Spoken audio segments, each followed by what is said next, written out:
egregious. Damn it. Locked. No way I got the place wrong. This is it. Gotta be. Gotta be another way in around here.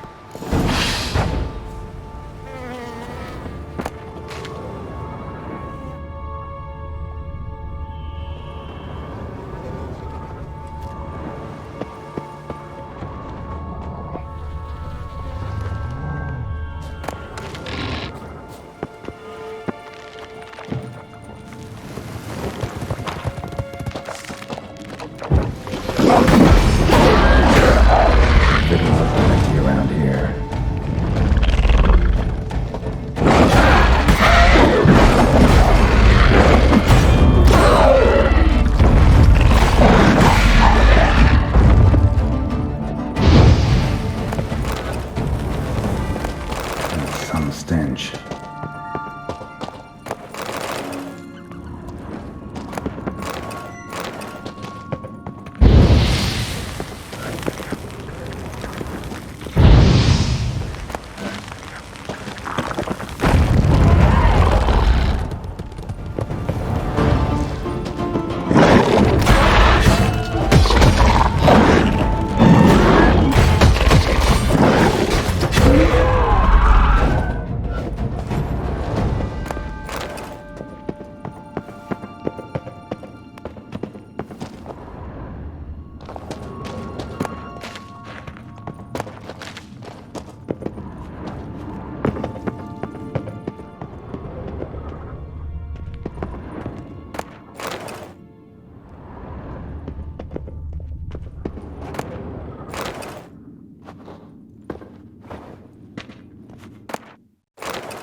Agreed to meet a vampire at a cemetery. How much more cliché can you get? Nothing comes readily to mind. Could have left the door unlatched. What of my privacy? I value it rather deeply. Unmolested, especially by unwanted guests, that's my preferred state. Besides, I knew you'd find a way to get in. True enough. Need to find your friend. I'm hoping you'll agree to help. I shall do whatever's in my power. Yet what you want or even need must matter little. What matters is what Dettlaff wants. If he does not wish to be found, you will not find him. Ever. End of story. Come on. Gotta be some way.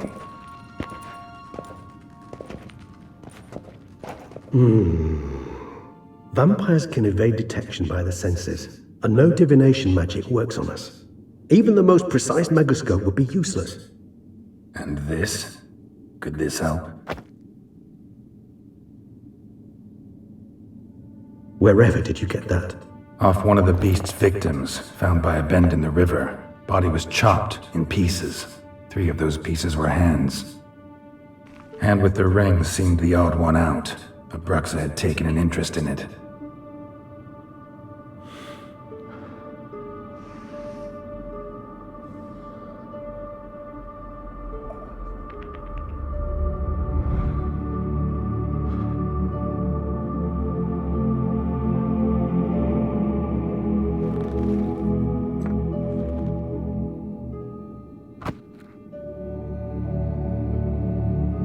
It's Dettlaff's hand, without a doubt. It will do splendidly.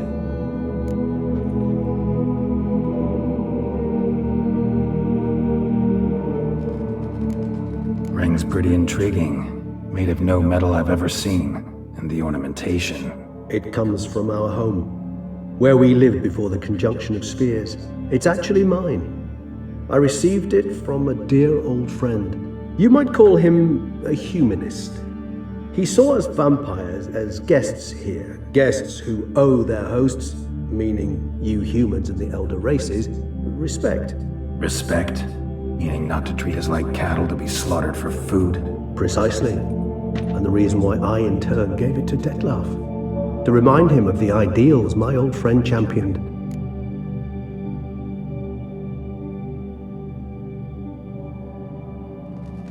The hand. What do you plan to do with it? You've heard of Kobinares' theory of tissue memory retention. Rings a distant bell? Read about it in Alchemia Oblitera. There's a copy at Kaer Morhen, tattered, nearly disintegrated. But if memory serves, Covenarius never managed to prove it worked. He did prove it, just never managed to publish his findings. He and I corresponded, you see, after we became friends. Thus, I know he completed his research and performed the first tests. It's complicated, so without delving into details, it is possible to use any piece of tissue to reconstruct what a whole body experienced. How's it work? We need any special equipment? We must brew a decoction which Covenarius gave a rather poetic name, resonance. Once imbibed, it sends one into a trance similar to that induced by narcotics. This triggers visions of events linked to strong emotions experienced by the tissue's owner. Picture it as dreaming a fragment of someone's life. Any chance we might see what Dettlaff was doing just before he lost his hand? Indeed. Though I also hope resonance will reveal the location of Dettlaff's hideout. Can't you just summon Dettlaff? You're both hired vampires, there's gotta be a way. If I'm to be entirely candid, there is indeed one. But believe me, we will be better off never availing ourselves of it. It is a last resort. Absolutely. Last resort? The hell? Why? There is a being who can summon Dettlaff. Possesses the authority, even the power, to force him to appear in a given place. But the very act of contacting this being, well, it's akin to walking a slack line extended over a chasm filled with molten lava. An exercise as perilous to me as it would be to you. A risk I'm unwilling to take. I beg you, let's do it my way. It will be both quicker and easier. Covenarius spent half his life proving his theory. Wild guess. Making a dose of resonance won't be easy. You guessed correctly. In addition to Dettlaff's tissue, we shall need a powerful occipital lobe stimulant. Effectively a poison, to make one susceptible to visions. Well, got a few ingredients to choose from. Unfortunately, all are pretty rare. There's Mamoon glands, but closest ones I know of are in Vizima. A spotted white saliva would also serve, but they were cold to extinction over a century ago. Could go with a kobold's eyes, but the creatures are sentient. Rather not gouge one's eyes out. Given that we lack the time to sleuth this out ourselves, permit me to summon some help.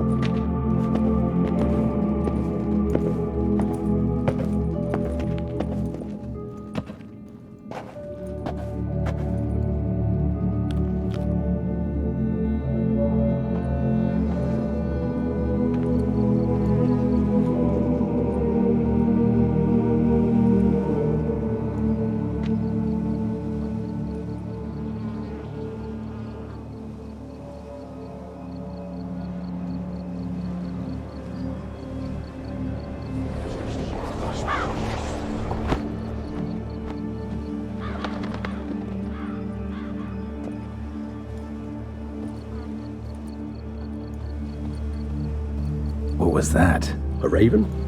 Rather a common sight at this latitude. Very intelligent fowl. I asked him to look for the creatures you mentioned, him and his brethren. Perhaps they'll find one in the area, and I would hazard that a flock of ravens will spy any said creature faster than a solitary witcher would. With all due respect to your skills, my friend. It will take them some time, nonetheless, so perhaps you'd care for a snifter of mandrake.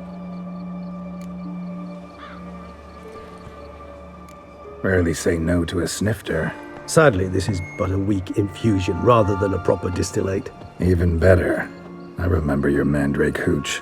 Made people say things they'd have rather kept to themselves. Now, what could Geralt of Rivia prefer to keep to himself?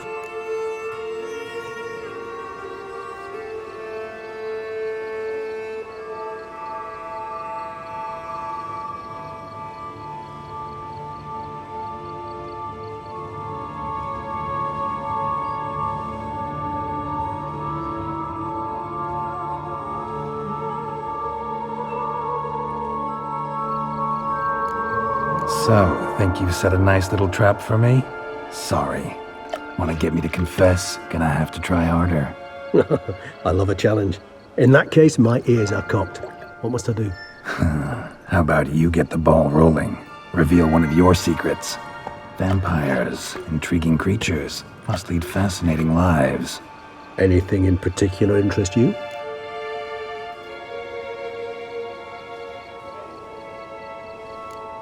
Curious what you did after you were reborn. As I'm sure you can surmise, at first I was thoroughly absorbed with recovering. As it is, I've still not recovered completely. Yet I was so weak the first year that I could not stand or move on my own. Detlef bore my weakness bravely, showed great patience. If not for him, I wouldn't be here, and I'd have regenerated far slower.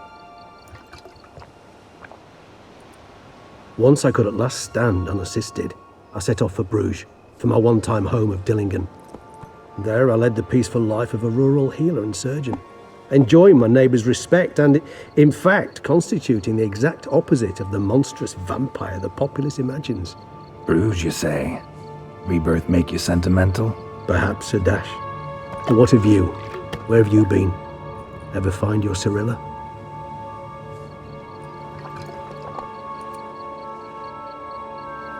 Back then, yeah. But we parted again soon after.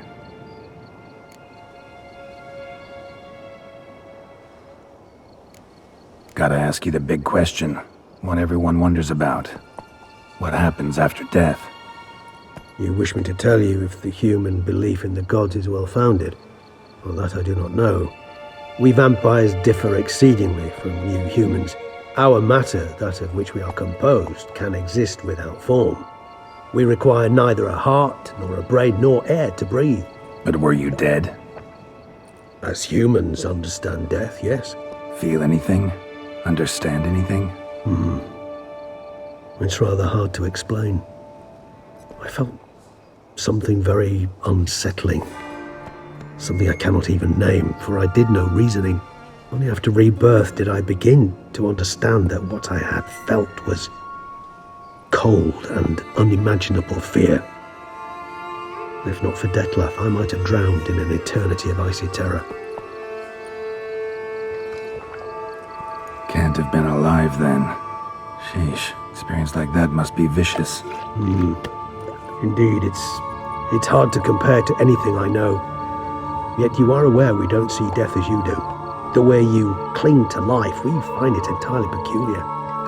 You are mortals, ergo it's a foregone conclusion. You will die. It's but a question of time. Thus, I often find myself wondering why you try so very hard. To die at 20 years, 40, even 100, what's the difference? They're all but the blink of an eye. Depends on your point of view. Man who's got 1,000,000 crowns to spend can't possibly understand one who's only got 20. Very true. One's outlook can indeed change much.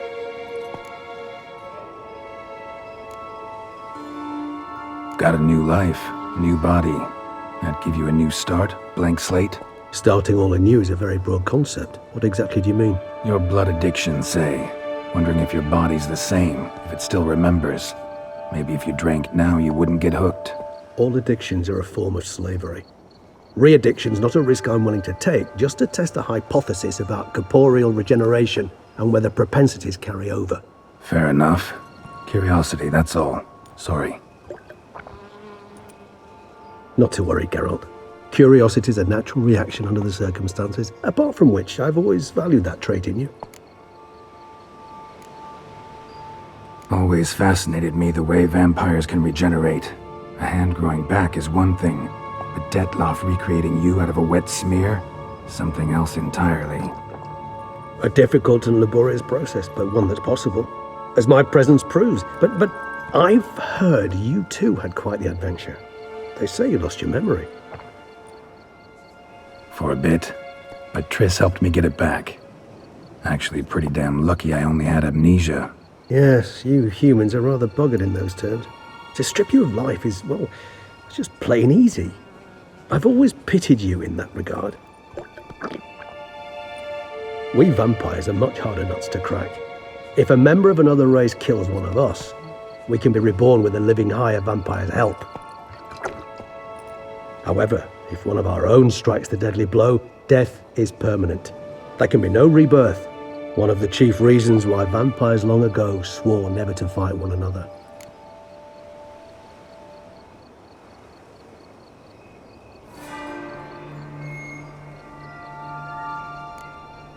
right, give you one question. What do you want to know? One question to ask one as fascinating as you, Geralt. Cruel parsimony, I'd say, but I shall do my best to make it count. If you were to die and be reborn as I was, in your new life, would you choose to be a witcher? See, Regis. Doubt I'd know how to be anything else. Ever tried? See, you're determined to get an answer, to find out if I like being a witcher. Just refuse to ask directly, as always.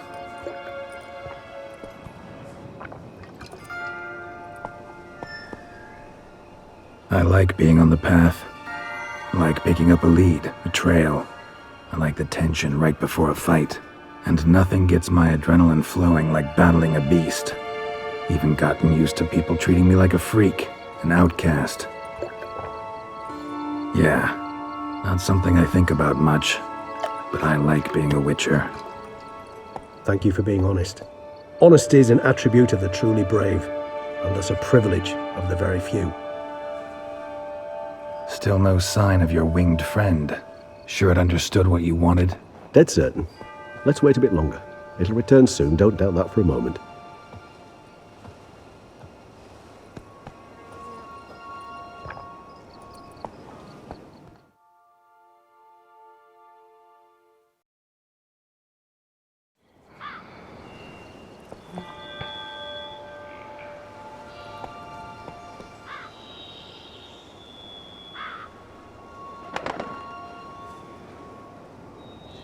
Ever vigilant, even in his sleep. Quite vampire-like, in fact. Are you absolutely certain they don't administer a few of our genes during the trial of the grasses?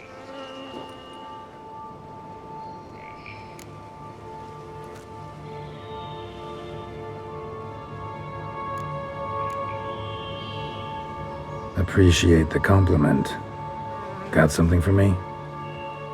You were right. No kobolds or mamoons for miles around. Knew it. Allow me to finish. You see, there's this spotted white. It haunts an abandoned residence in the Caraberta woods. Impossible. My brethren hunted down every last spotted white before I was born. Then it seems you must revise your knowledge of spotted whites. For somehow this one managed to survive your brethren's onslaught. It seems I know this home it haunts. Recall a tale about it. Locals believe the place cursed. Perhaps that's how the white survived entirely unmolested.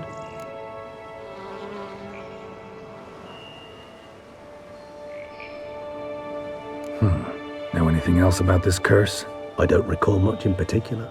Really don't attach much importance to such things. It was mentioned to me as an anecdote, no more. Come on, search your memory. Something, anything could be important. I believe it had a relation to hunger, or, perhaps greed, rapacity. Someone was punished for something... Textbook definition of a curse, pretty much. Sorry, Geralt, I try not to clutter my mind with the details of every far-fetched tale I happen to hear.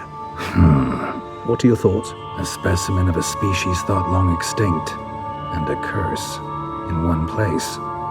That a coincidence, or are they related?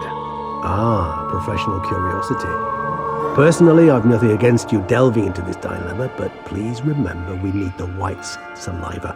Nothing beyond that. Whites rarely appear in the woods, even less likely to find them in abandoned human homes. They inhabit remote wildernesses, old abandoned cemeteries. What's your point? This might not be a spotted white after all. Your little helper might have made a mistake. I sincerely doubt it. Ravens are devilishly intelligent creatures, and they've highly developed observational skills. What exactly did they observe? The area around the estate, it's covered in spoons. Spoons? Spare me the skeptical smile. I'm but the bearer of this news. Or perhaps this spotted white is a hoarder, or the spoons are somehow related to the curse. Let's do this. Start making your decoction while I go get some saliva from that white. Uses it in its brews. Do you imagine the white will simply sell you some? Worst case scenario, I'll bring you its salivary glands. They ought to do as well. For a moment there, I imagined you asking the white to spit into a vial. Quite amusing as a thought, but the salivary glands will do fine indeed.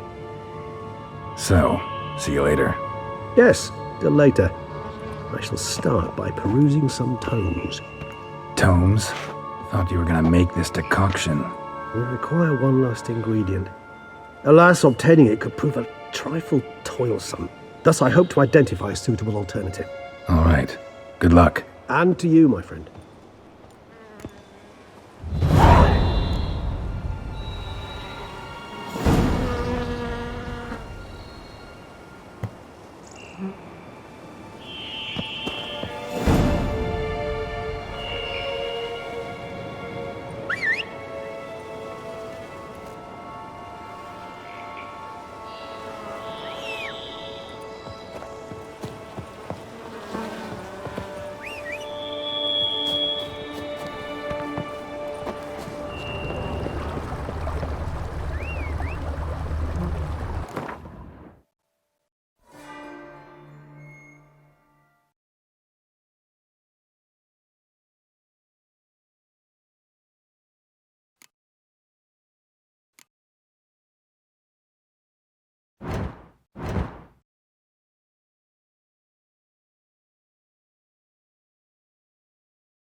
Run, Roach.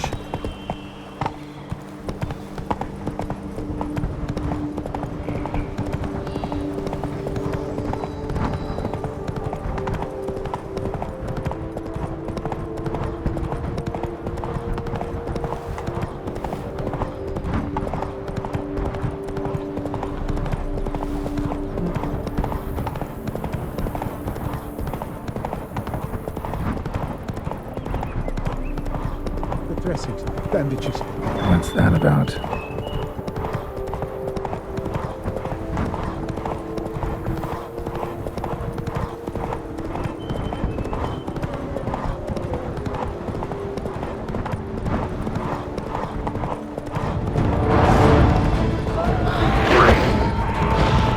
Artists. Never a good omen.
Sense that the spoons are beating out some kind of rhythm, a message, trying to tell me something.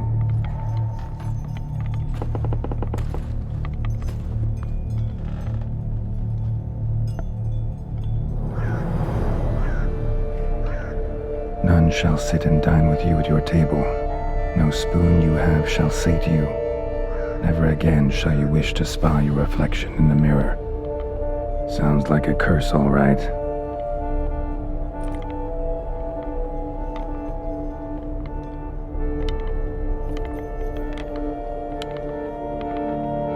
Somebody's clearly obsessed. Regis mentioned the place might be cursed. Can't be a coincidence. Need to look around.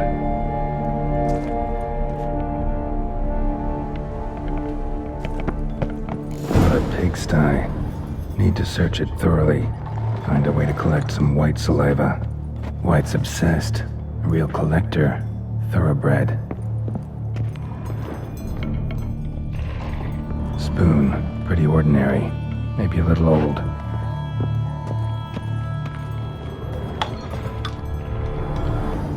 Spoon's incredible. The craftsmanship. Must have graced a rich man's table.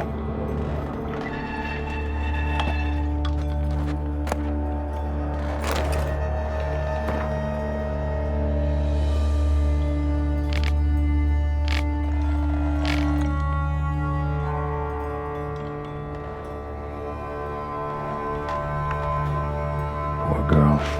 Realized she was changing into a monster. Recorded it in her diary. Poignant.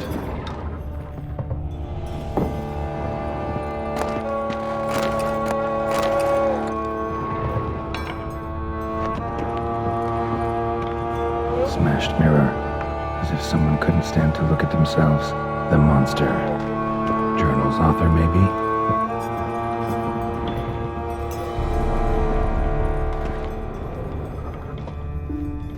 No spoon you have shall sate you. Whatever lives here treated that literally. Still searching for the right spoon.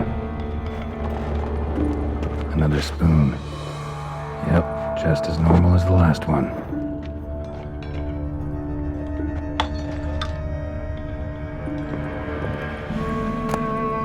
A spoon key. Sophisticated crafting. Tag bears a description. White's a true collector.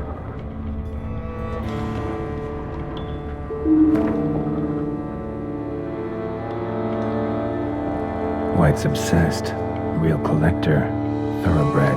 None shall sit and dine with you at your table. No spoon you have shall sate you. Never again shall you wish to spy your reflection in the mirror.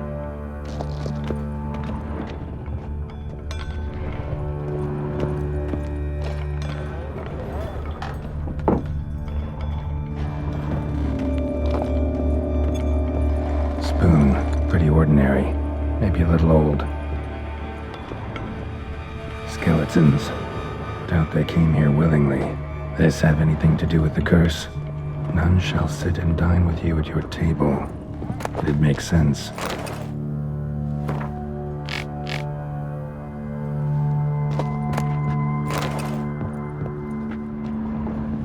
Woman's name scratched into this wooden spoon. Romantic. No claw or fang marks. Probably choked to death. None shall sit and dine with you at your table. No spoon you have shall sate you. Never again shall you wish to spy your reflection in the mirror. Right arm bit right off. Teeth all knocked out. Somebody tried to force feed him. Broken neck. Indentation in the skull's lateral surface. Smacked in the head with something heavy.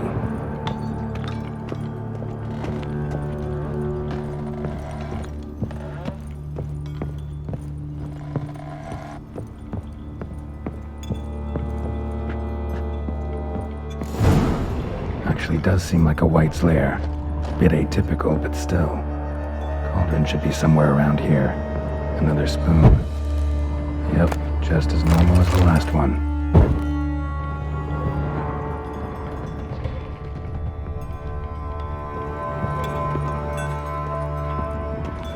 Cauldron I was looking for. White's not particularly tidy.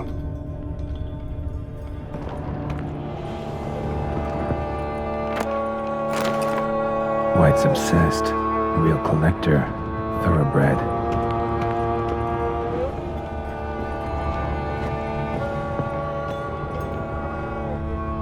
Table's set. White who lives here is getting ready for some sort of feast. White that lives here, definitely afflicted by a curse, and it's been trying desperately to lift it. Small, pretty ordinary, maybe a little old. Cauldron's empty, unfortunately. We just need some brew. Afraid he won't get that. No choice but to hide and wait for the saliva glands and their bearer. Need a spot that'll let me observe the cauldron.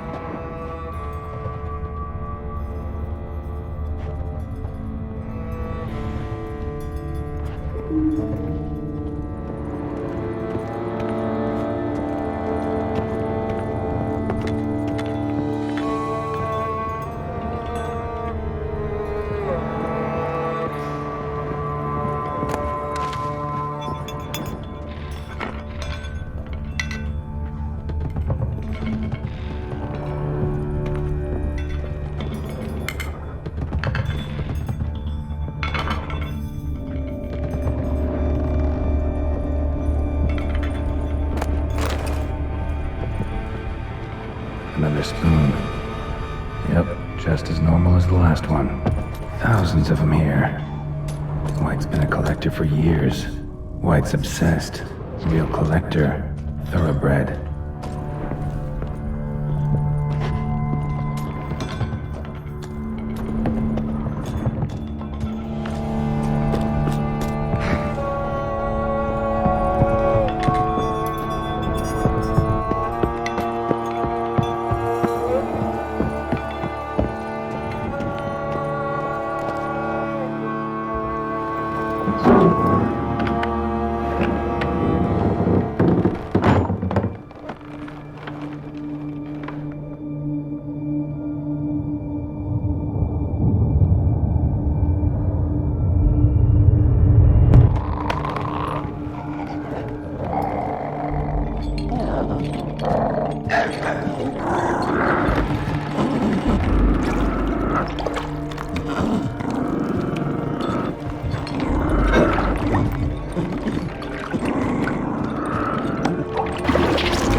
I'm not gonna hurt you.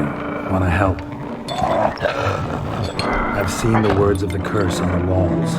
Think I know how to lift it.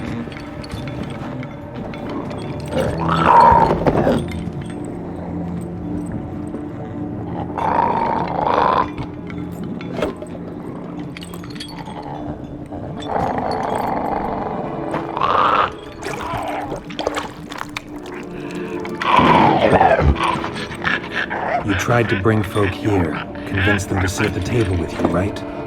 Well, I'm gonna be your guest now. Your willing guest.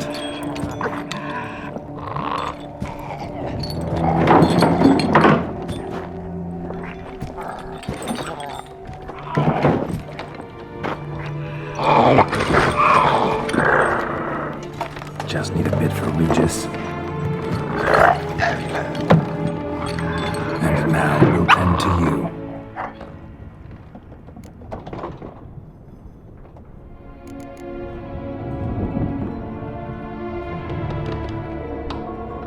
Need to get this right. Words of the curse were, none shall sit and dine with you at your table. No spoon you have shall sate you. Never again shall you wish to spy your reflection in the mirror.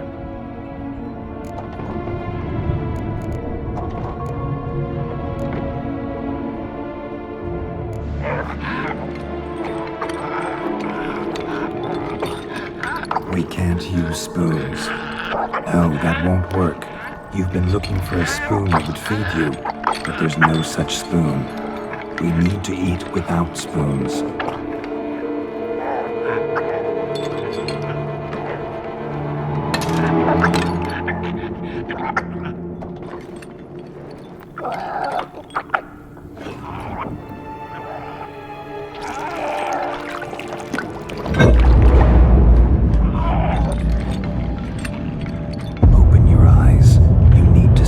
Likeness.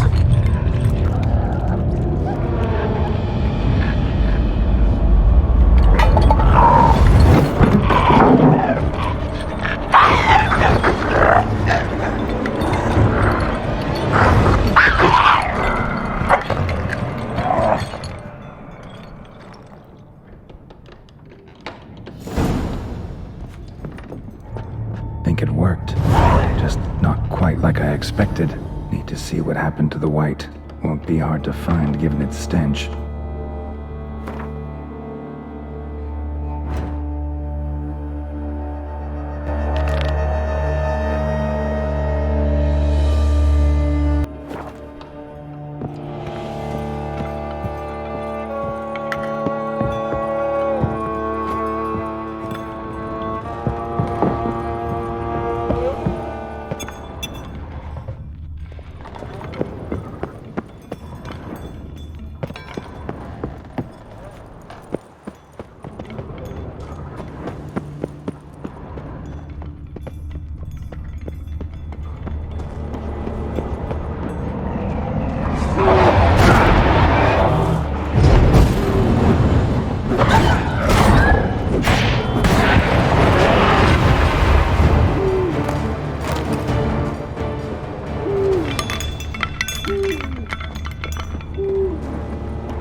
Damn, you're ugly.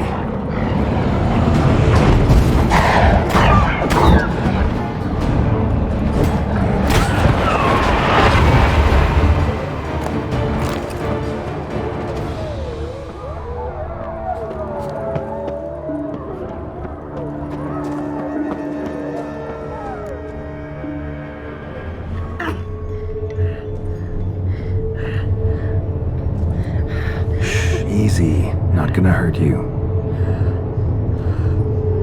Eat. I must eat.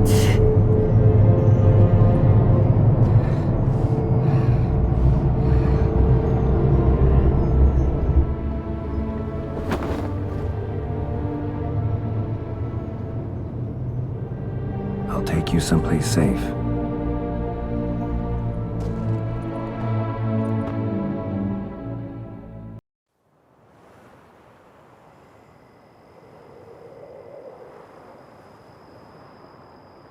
So I took her by the hand and led her here. Seemed the only sensible place for her. You did the right thing, sir. She should recover quickly here. Don't worry, sir. I shall see to everything. She is safe here and in good hands. She'll soon be back on her feet. Might actually take a while. She hadn't eaten anything in over 100 years when I found her. Horrid. Whatever brought this about?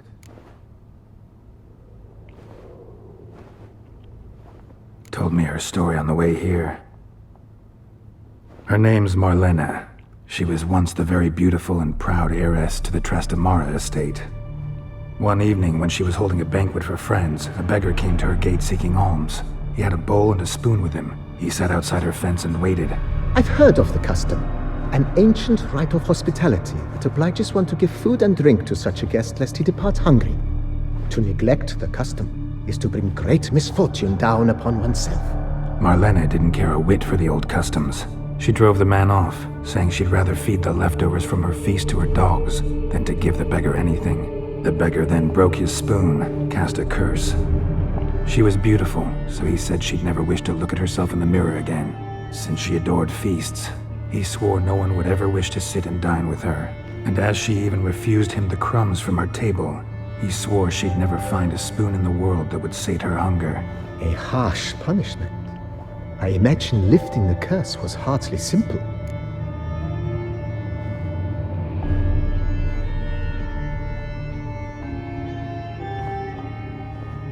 Curses are tricky. They play on irony. Always gotta figure out what the catch is. Marlena had spent decades looking for a way to lift it. Transformed into a white, she stole spoons and lured folk into her home, trying each time to get them to dine with her. Didn't work. So what did? Someone had to sit down and share a meal with her, of their own free will. They had to eat without using spoons, and make her look at her reflection. That's it? That was all it required? Simplest solutions are sometimes the last that come to mind. Besides, when you're a white, it's pretty damn hard to find willing human company for a feast. I imagine so. But, most importantly, it is now over. Please, don't worry. She will be in good hands here.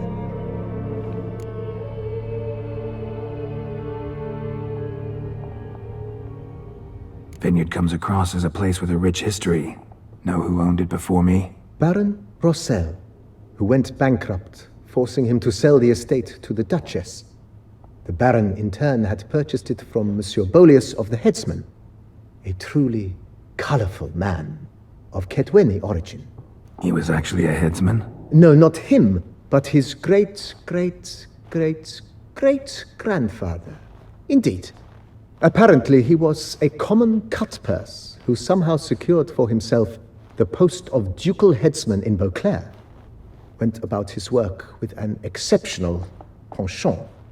They say he chopped off more heads than there are grapevines in the ducal vineyards. He never hesitated, not once. Never sliced unevenly, never botched a job. For his exemplary service, the Duke granted him a title and this estate. Monsieur Bolius, on the other hand, was an engineer in his younger years. Once retired, he settled here and took to producing wine. Sadly, misfortune struck and he lost his sense first of smell, then of taste. Additionally, he could not drink alcohol. His medic forbade it. Shame that. He gave up making wine? Not at all. He made even more of it. Began throwing wild balls to which he'd invite friends from far and wide in order to treat them to his wine and delight in the fact that at least someone could enjoy it. It's the sort of man he was, Monsieur Bolius.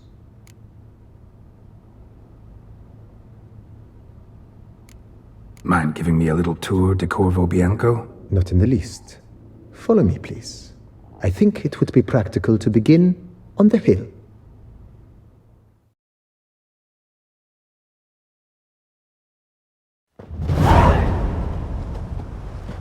Behold, sir, your estate in all its splendor. Pretty vast. Indeed. And now, sir, allow me to show you a handful of interesting details. Follow me, please. Been a major domo all your life? Yes, I come from a long line of major domos. My father was a major domo, as was my grandfather before him, as was my great-aunt. In fact, she was the one to start the tradition. Great-aunt? A hard woman. It is said that already as a child, she knew where she was going and went there. When she arrived in Beauclair, she signed on as a chambermaid at one of the vineyards, then slowly worked her way up to major domo.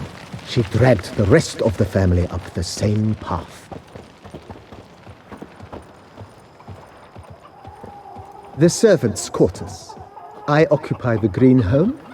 With the Duchess's permission, I have hired a full staff, their salaries to be paid from the ducal treasury. Nice of her. Not the most sightly part of the estate, I admit. But I think it worthwhile for you as master of the domain to know where the help stays.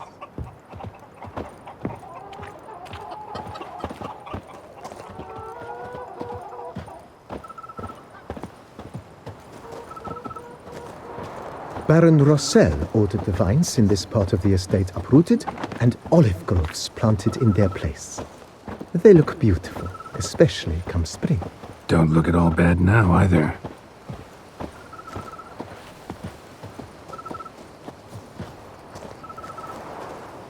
Down below lies your vineyard, where we grow a strain of Carfanere, one of the world's oldest.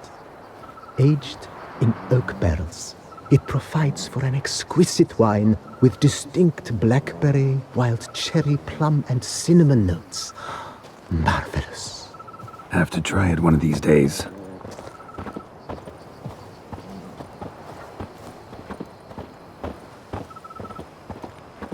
Nice well. Picturesque. Yes, though it ran dry long ago. During the raucous feasts Master Bolius held, he would order it filled with wine. There's a tale about a guest attending a Bolius ball for the first time and thus unaware of the custom. He had suffered great heartbreak and had decided to end his life by jumping into the well. The festivities were coming to a close, and the well was nearly empty when the suicidal guest finally jumped. Instead of killing himself, he merely broke his legs. To numb the pain, he drank the wine. Drank himself to death? Not at all. When found the next day, he had concluded he'd witnessed twin miracles. The water had been changed into wine, and he had survived. He retired to a monastery in the Dragon Mountains and began preaching the wisdoms of Lebioda.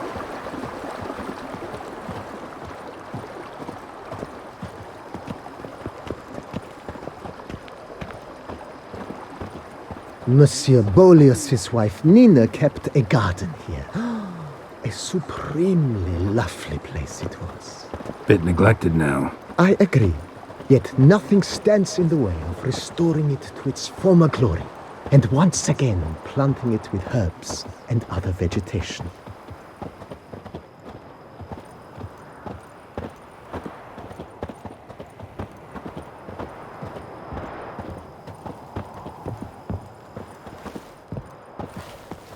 Madame Nina planted diminutive, delicate flowers and herbs here. One might say their aroma still hangs in the air. You're quite the romantic, Barnabas Basil.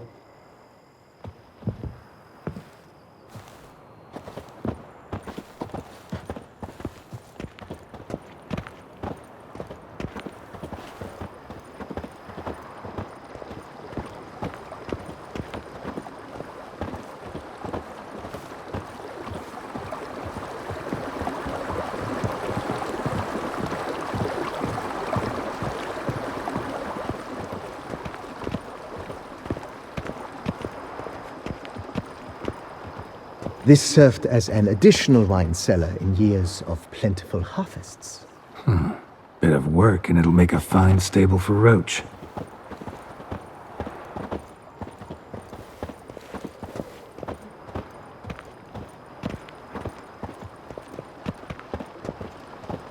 The cellars, voila. During Monsieur Boleus's time, wine was kept here, but Baron Rossel used it to store olive oil as well. I took the liberty of cleaning up the mess, which... I made while fighting the Bruxa. Thanks, Barnabas Basil. Appreciate it.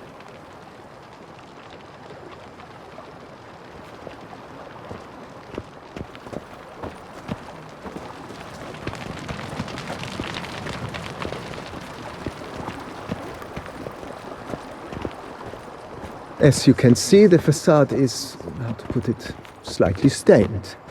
But one cannot deny it a certain subtle southern charm. True, though it could use a bit of subtle paint.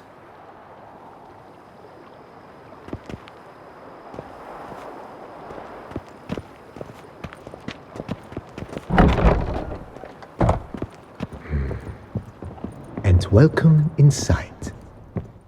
On the left is the master bedroom.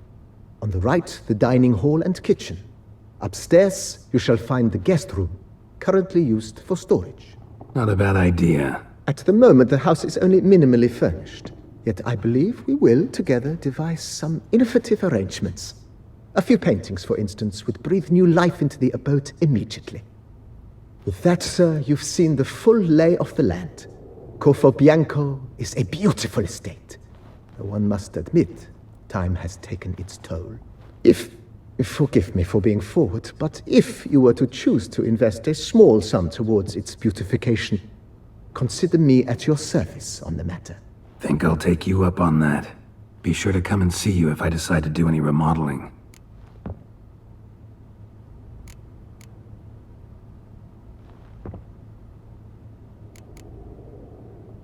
Thanks. Gotta get back to my business now. See you soon.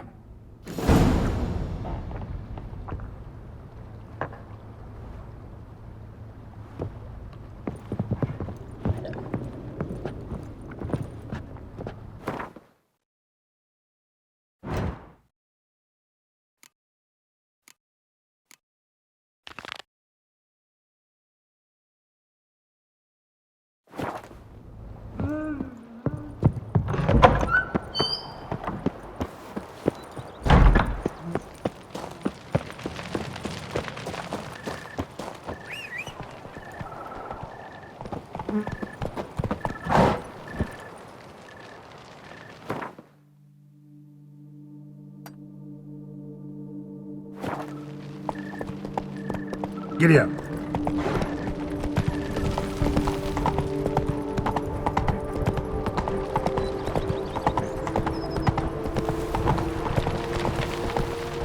Take it easy.